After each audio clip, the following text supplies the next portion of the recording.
How to block on Bluesky. If you wish to block someone on Bluesky, it is fairly simple for us to do so.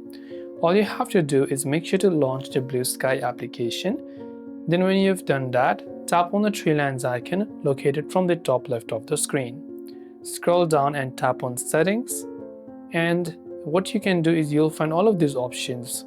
But if you want to block someone, just go to that person's profile page. From that particular profile page, what you have to do is look for the three dots icon from the top right hand side beside the follow button and tap on it once.